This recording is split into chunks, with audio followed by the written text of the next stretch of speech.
one transition into a nursing home. It's not just about that senior loved one. It's truly about the entire family. And that's what you guys are about, because you want to put the family at ease, not just the seniors. Everyone needs to be at ease with that move, right? Absolutely. And for Henrietta at home, we have a little issue between the break.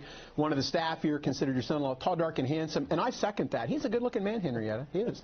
So back to the family. You know, part of my job as a certified estate planner is to deal with problems that are in front of us and also offer solutions to avoid problems down the path, down in the future. And we have a family. Hi, Sandy. Told you I'd give you the shout out. I'm coming. Up I-65. So Sandy came to us a year or two ago. Time kind of flies. Mom and Dad, Mom was in the nursing home. They were concerned like everybody. They're going to lose everything. Well, that didn't happen, and Sandy knows this firsthand. With the attorney, the elder law superstar attorney, and some considered tall, dark, and handsome, we were able to protect all the assets for Dad. So the attorney doing his legal nuances. Wait a minute, you just went right over that. Protect all the assets for Dad. Yeah, for husband and wife. Right. We moved everything over to Dad, so he kept everything. Thank you. Kept everything. We got Mom on benefits. Now, that's what really makes elder advisors different from everybody else, because everybody else would have simply stopped there. Steve looks forward. He also helped the family develop a plan for Dad, who was at home, to avoid probate. And Steve set up a living trust in that situation. Right. Steve set up a living trust. We don't have time to get into it right now, but you can call elder advisors 855-LARRY-55 with basic financial questions, legal questions. We'll refer you to our elder law superstar attorney, Steve Langdon. But Dad then passed away at home.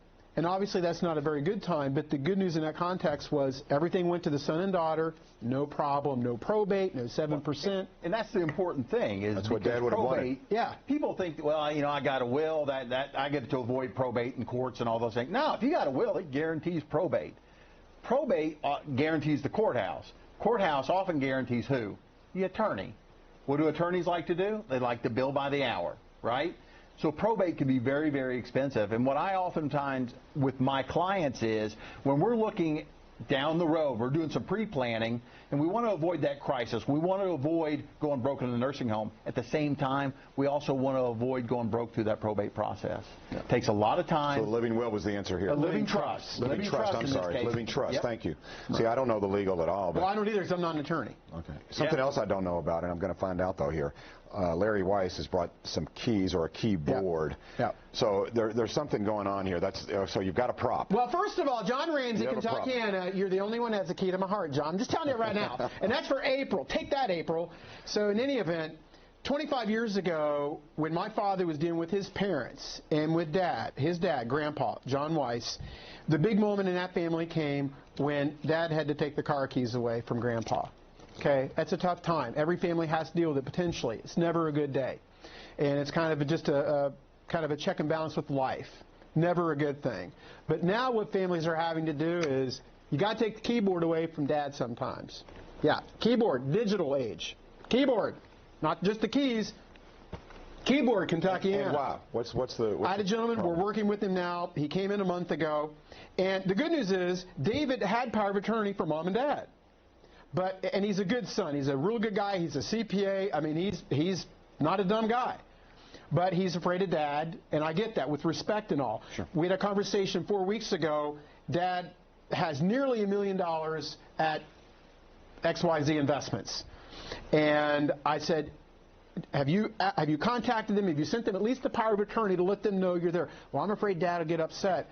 And I said, I think you're going to need to take the keyboard away from Dad. He's 87 years old. And unfortunately, what I see with the seniors, if they start exhibiting issues of dementia, Alzheimer's, and that whole the world is taking everything from me, all they think about is the money. They look at their checkbook every day. And I know there's people in Kentucky right now go, oh, they're talking about Dad right now. He's looking at the checkbook. That's all they think about. It's a control issue. I don't know what it is. I told David, you're going to have to take that keyboard away from Dad or at least get on the account or something. Well, I don't really do that. So we met 2 weeks ago. He comes in, Tim Goebel, we're sitting down. He kind of we just kind of tossed on the board table a bunch of the XYZ investment statements. He said, I just came from Dad's house. I just found this out 30 minutes ago. I think Dad liquidated all the positions. Yeah, so Dad liquidated $975,000 of stock, and it's now in a cash account at the investment company.